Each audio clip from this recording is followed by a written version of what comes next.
Chers frères et sœurs dans le Seigneur, c'est le pasteur Jacques Dinabanza. C'est juste pour prêcher la bonne nouvelle de l'Évangile. Et cette bonne nouvelle de l'Évangile est intitulée « Nous luttons contre les puissances spirituelles mauvaises du monde céleste ». Frères et sœurs dans le Seigneur, il n'y a pas de combat. Là où il n'y a pas de combat, il n'y a pas de liberté. Frères et sœurs en Christ, lorsque nous devenons enfants de Dieu, nous naissons de l'Esprit de Dieu. 2 Corinthiens 5, 17. Nous devenons dès cet instant impliqués dans les combats spirituels. Ephésiens 6, 11 à 12. Frères et sœurs en Christ, le combat est permanent. Il est invisible et éternel. L'ennemi te voit, mais toi, tu ne le vois pas. Il complote, il se cache, ils observent mes traces parce qu'ils en veulent à ma vie. Je répète, pour me nuire, ils me guettent, ils me pillent. Ils sont constamment sur mes talons, comme des gens qui en veulent à ma vie. Psaume 56, 7. Ils peuvent monter un complot contre vous sans que vous soyez au courant, comme ils ont fait à l'apôtre Paul. Actes des apôtres 23, 12 à 16. Frères et sœurs en Christ, nous sommes dans le combat spirituel qui est une bataille que l'on livre à Satan et ses serviteurs par la prière et par l'observance de la parole de Dieu. Là où il n'y a pas combat, il n'y a pas aussi liberté. Le combat peut être physique, moral, spirituel, mais quelle que soit sa nature, il doit toujours y avoir un combat. Frères et sœurs en Christ, beaucoup de gens croient que la vie chrétienne est une vie difficile, puisque c'est une vie de combat. Et dans ce combat, la victoire est certaine, car Dieu nous donne le succès. 2 Samuel 22, 23 à 24. En effet, frères et sœurs en Christ, en observant la vie depuis la conception jusqu'à la mort, l'on remarque qu'elle est jalonnée de multiples combats. Celui qui ne combat pas sera combattu à son tour. Ne peuvent survivre que ceux qui combattent et gagnent. Nous ne sommes pas ici pour la jouissance. Nous nous réjouirons véritablement au ciel. Mais ici-bas, nous devons faire partie de l'armée du Seigneur, qui a pour tâche d'établir le royaume des cieux dans le cœur des gens, en délogeant le diable où qu'il se cache. Notre récompense matérielle et spirituelle en dépend. Satan et ses serviteurs nous empêchent de bénéficier du bonheur auquel nous avons été destinés. C'est pourquoi nous devons les combattre et résister à leurs attaques. Lisons dans Ephésiens 6, versets 11 à 12. Je lis au nom de Jésus-Christ. 11. Revêtez-vous de toutes les armes de Dieu, afin de pouvoir tenir ferme contre les ruses du diable. Je reprends. Prenez sur vous toutes les armes que Dieu fournit, afin de pouvoir tenir bon contre les ruses du diable. Frères et sœurs en Christ, il faut être entièrement armé. Une ou des armes ne suffiront pas. Le diable use de diverses stratégies. Le découragement, frustration, la confusion, la distraction, l'échec sur le plan moral. Mes chers frères et sœurs, parmi les armes que Dieu a mis à notre disposition, la première arme à respecter, c'est dans Ephésiens 6, 14a. Tenez donc ferme et ayez avoré la vérité pour sentir. Et les armes spirituelles que Dieu a mis à notre disposition, c'est dans Ephésiens 6, 14 à 17. Mes chers frères et sœurs dans le Seigneur, connaissant notre point le plus faible, il s'y attaque. S'il n'arrive pas à nous mettre hors de combat par une méthode, il essayera une autre. 12, verset 12. Car nous n'avons pas à lutter contre la chair et le sang, mais contre les dominations, contre les autorités, contre les princes de ce monde de ténèbres, contre les esprits méchants dans les lieux célestes. Je répète, car nous n'avons pas à lutter contre les êtres humains, mais contre les puissances spirituelles mauvaises du monde céleste, les autorités, les pouvoirs et les maîtres de ce monde obscur. Mes chers frères et sœurs, nous n'avons pas à lutter contre la chair et le sang. C'est-à-dire notre combat n'est pas contre les individus, n'est pas contre les hommes, n'est pas contre les humains, mais contre les esprits invisibles et rusés. Ce sont eux qui nous combattent. Frères et sœurs de Christ, dans ce combat, il ne s'agit pas d'une guerre contre des philosophes impies, des prêtres rusés, des sectaires qui nient le Christ ou des dirigeants infidèles. La bataille se livre contre des puissances démoniaques, contre des légions d'anges tombés, contre des esprits méchants qui ont un pouvoir énorme. Bien que nous ne puissions pas les voir, nous sommes constamment entourés par des esprits méchants. Frères et sœurs en Christ, dans ces combats spirituels, il faut toujours s'attendre à des contre-attaques de la part de l'ennemi. Ne soyez pas surpris qu'il utilise toutes les portes ouvertes de votre vie pour vous attaquer. Nous devons dévier et résister fermement à ces attaques vengereuses. 1 Pierre 5, 8 à 9. Mes chers frères et sœurs dans le Seigneur, les chrétiens ne devraient pas se laisser accaparer par le problème des activités démoniaques.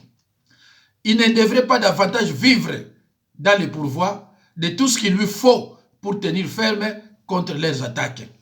L'apôtre Paul nomme ces agents tombés des dénominations et des autorités, des princes de ce monde, des ténèbres et des esprits méchants dans les lieux célestes. Nos connaissances insuffisantes ne nous permettent pas de faire la distinction de ces catégories qui se rapportent peut-être à des chefs du monde, des esprits dont l'autorité varie des uns aux autres. Comparables sur le plan humain à des présidents, des préfets, des maires et des conseillers municipaux. Frères et sœurs en Christ, nous combattons en favori et par conséquent, nous ne devons avoir peur de rien. Le manque d'assurance nous fait reculer devant le diable. Éphésiens 1, 20 à 21. L'Éternel dit, ne tremble pas à leur présence, de peur que je te fasse trembler devant eux. Jérémie 1, 17b. Dieu ne travaille et ne travaillera jamais avec les lâches et les froussards. Il a puni dans toute sa rigueur les enfants d'Israël qui se sont montrés lâches devant l'impressionnante puissance des villes fortifiées de Canaan, terre promise, ainsi que leurs habitants qui étaient grands de taille et de forte corpulence. Nombre 14, 3 à 4.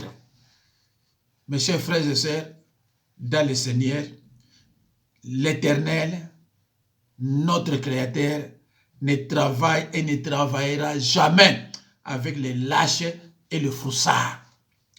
Il a puni dans toute sa rigueur les enfants d'Israël qui se sont montrés lâches devant les impressionnantes puissances de villes fortifiées de Canaan, terre promise, ainsi que leurs habitants, qui étaient grands de taille et de forte corpulence.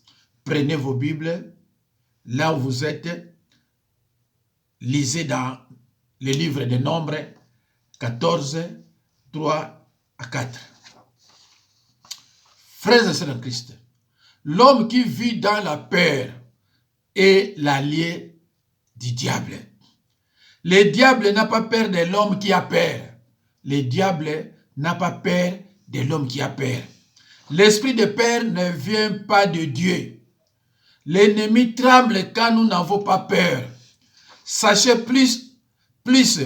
sachez que plus vous laissez la peur vous envahir, plus il vous sera difficile d'avancer.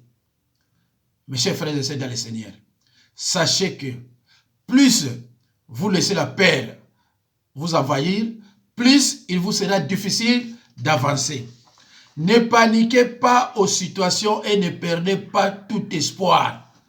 Ne paniquez pas aux situations et ne perdez pas tout espoir. Ce n'est pas un esprit de timidité. Ce n'est pas un esprit de crainte que Dieu nous a donné. Mais il nous a donné un esprit de force, d'amour et de sagesse. 2 Timothée 1, 7. Dieu nous donne une puissance non partielle, mais totale, car Christ a déjà balisé le terrain et par lui, nous sommes plus que vainqueurs. Romains 8, 37, Luc 10, 19. Frères et sœurs en Christ, le royaume de l'ennemi est fondé sur le principe de la compétition. Les combats se déroulent très rarement sur le plan physique, bien que l'ennemi utilise souvent des démons pour détruire le corps physique. Nous ne sommes pas dans une bataille physique contre d'autres personnes, mais nous sommes dans une bataille spirituelle qu'on ne peut gagner que par des moyens spirituels. Tout cela veut dire que nous ne voyons pas notre ennemi. Dans cette bataille, même si nous voyons les résultats de ses actes et des tactiques. Mes chers frères et sœurs, tout cela veut dire que nous ne voyons pas notre ennemi dans cette bataille. Même si nous voyons les résultats de ses actes et des tactiques. Notez bien. Nous luttons contre les systèmes organisés. Nous luttons contre les systèmes organisés. Le royaume de l'ennemi est fondé sur le principe de la compétition. Mettez ça dans vos têtes. Mettons ça dans nos têtes. Le principe de l'ennemi, le royaume de l'ennemi est fondé sur le principe de la compétition. C'est pour cela, un sorcier ne peut pas vous aimer. Un sorcier ne peut pas demander pardon. Pour lui, la compétition. Bien-aimés, les autres disent, les sorciers et satanistes disent, ce n'est pas spirituel de parler de Satan à l'église. Mais pourquoi la Bible en parle de Genèse jusqu'à Apocalypse? Les sorciers et satanistes, pour vous séduire, pour vous mentir, ils disent ce n'est pas spirituel de parler de Satan à l'église. Mais pourquoi la Bible en parle-t-elle de Genèse jusqu'à Apocalypse? Frères et sœurs en Christ, Jésus-Christ disait à ses disciples, voici, je vous ai donné le pouvoir de marcher sur les serpents et sur les scorpions. Je vous ai donné le pouvoir de marcher sur les serpents et les scorpions. Et sur toute la puissance de l'ennemi, rien ne pourra vous nuire. Luc 10, 19. Mes chers frères et sœurs, savez-vous l'erreur que nous faisons très souvent? C'est de nous engager dans ces combats appuyés sur nos propres forces et capacités. Si nous marchons dans la chair, nous ne combattons pas selon la chair, car les armes avec lesquelles nous combattons ne sont pas charnelles, mais elles sont puissantes par la vertu de Dieu pour renverser des forteresses. 2 Corinthiens 10, 3 à 4. Alors, mes chers frères et sœurs dans le Seigneur, pourquoi nos armes ne sont-elles pas charnelles? Parce que nous n'avons pas à lutter contre la chair et le sang. Parce que notre combat n'est pas contre les humains.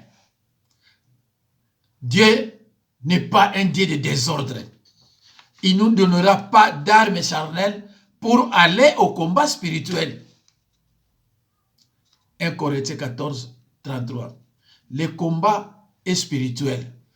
Notre Créateur ne peut pas nous donner des armes charnelles pour aller avec au combat spirituel. Parce que le combat est spirituel.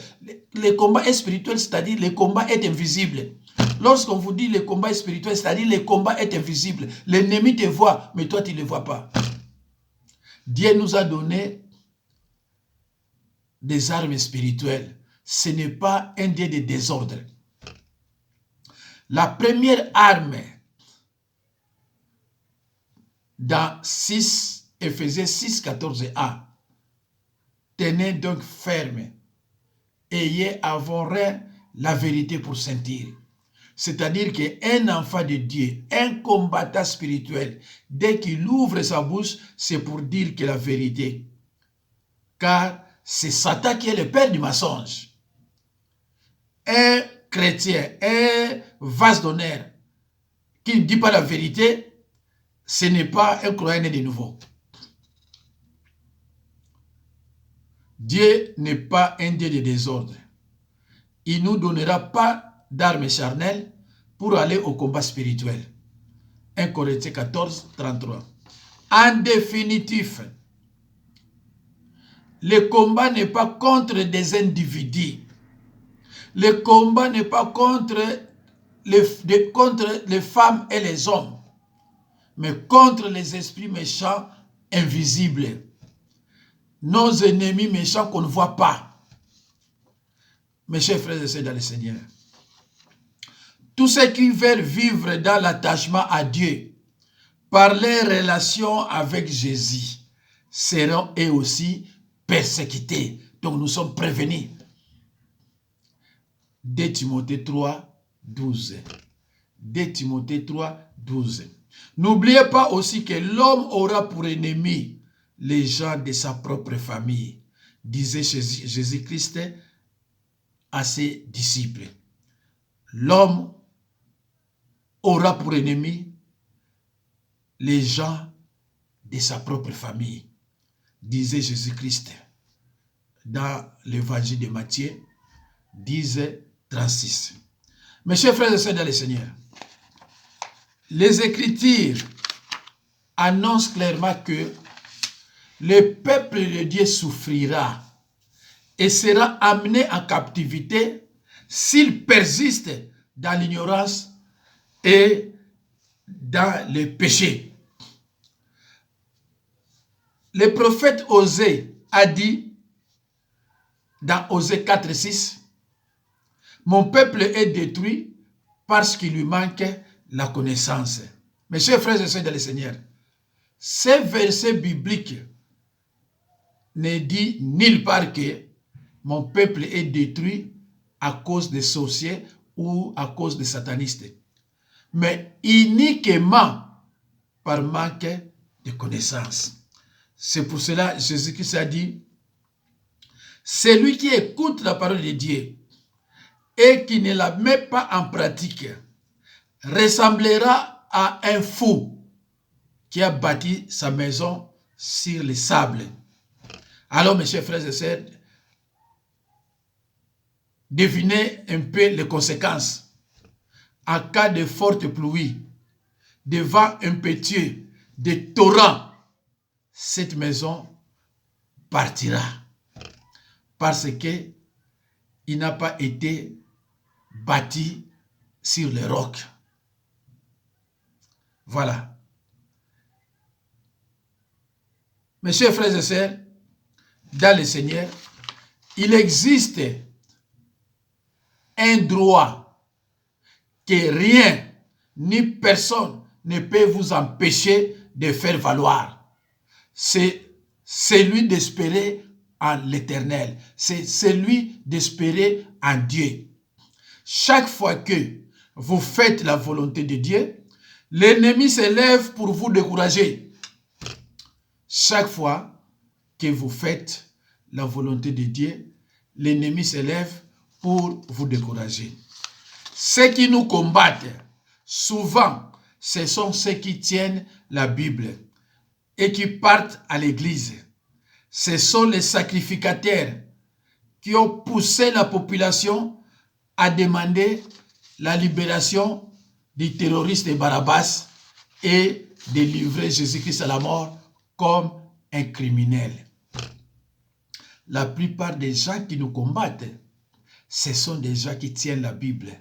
Ce sont des gens qui partent à l'église. Ils se déguisent à l'église, ils se déguisent dans nos églises en chrétiens, alors qu'ils ne sont pas des chrétiens.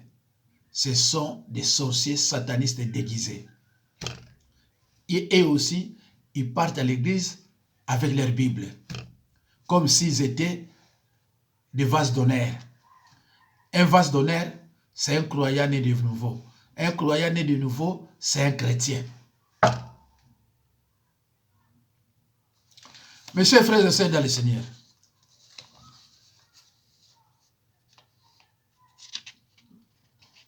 Judas tenait aussi, Judas avait la parole.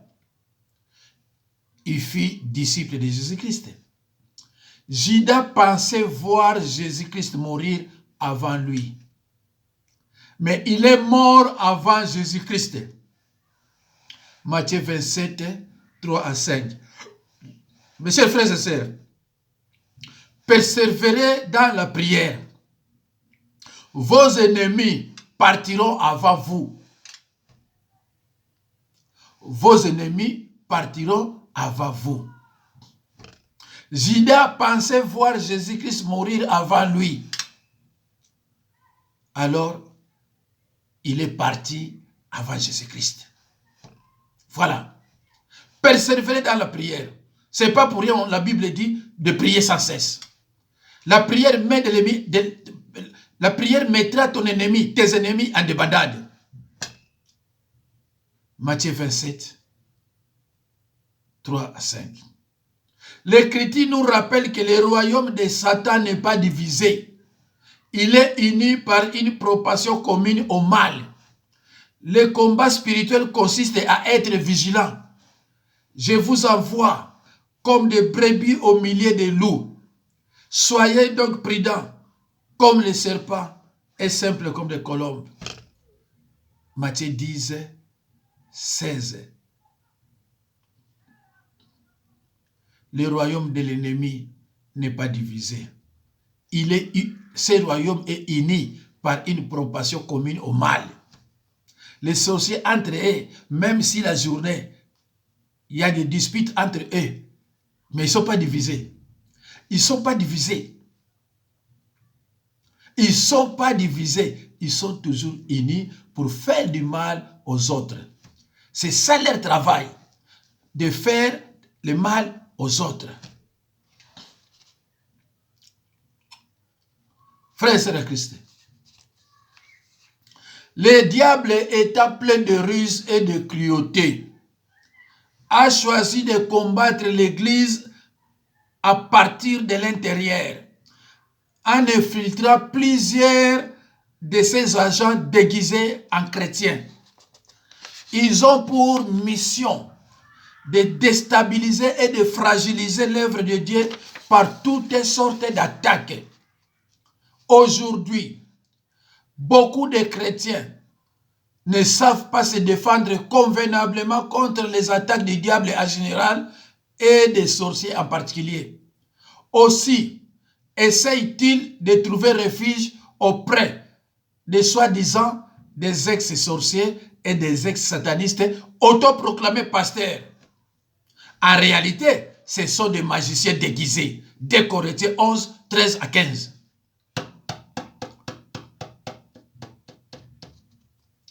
Frères et sœurs en Christ,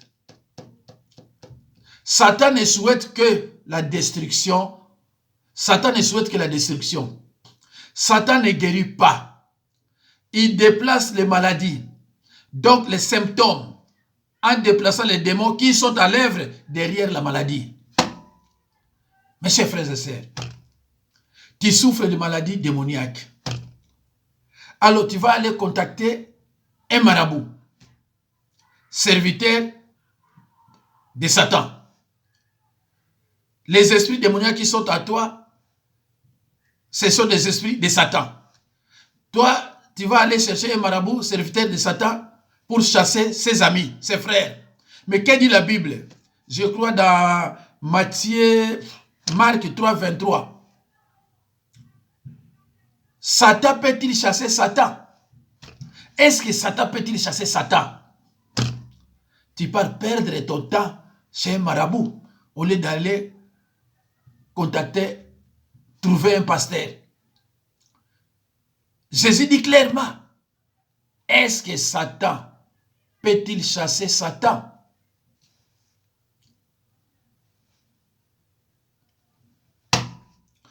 Satan ne souhaite que la destruction.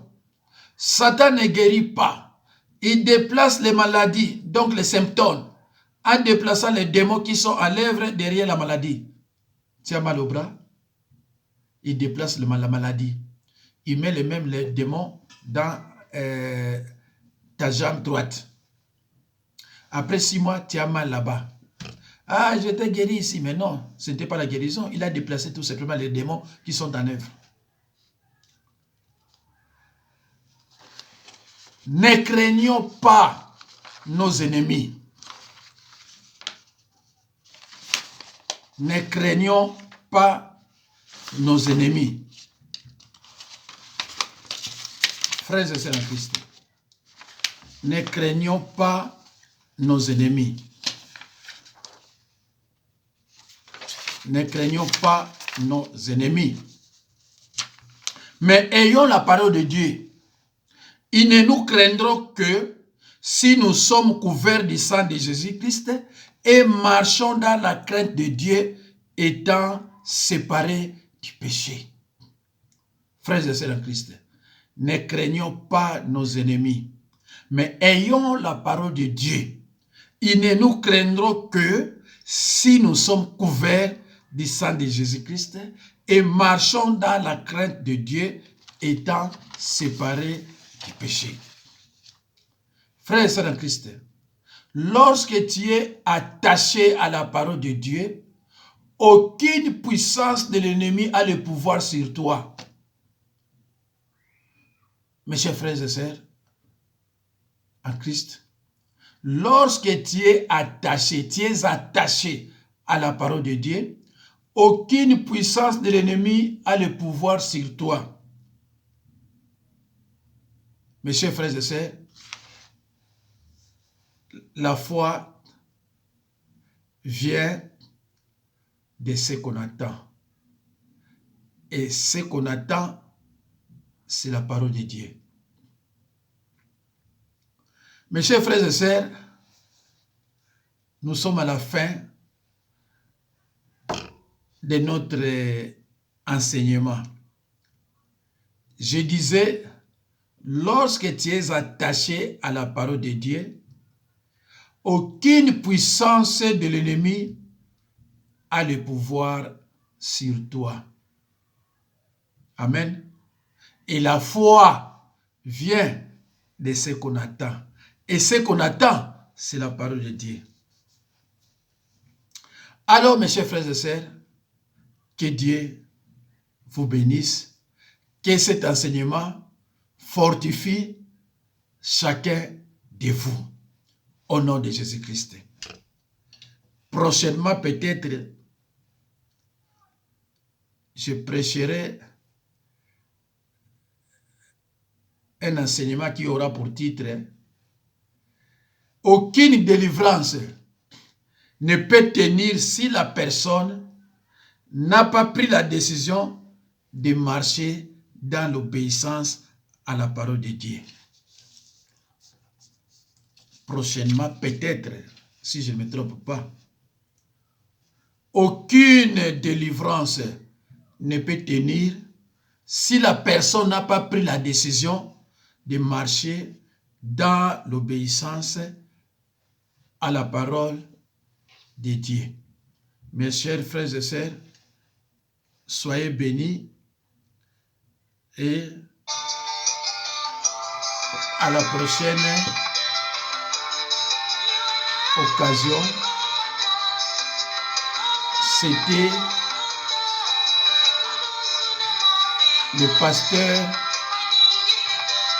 Jacques Dinabanza. Je suis au numéro 06 51 03 92 89. 06 51 03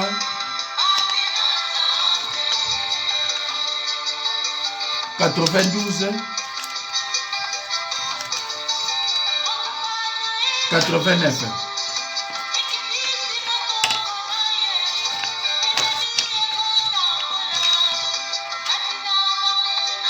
Nous luttons contre les puissances spirituelles mauvaises du monde céleste. Là où il n'y a pas combat, il n'y a pas aussi liberté. Vous êtes suffisamment éclairés.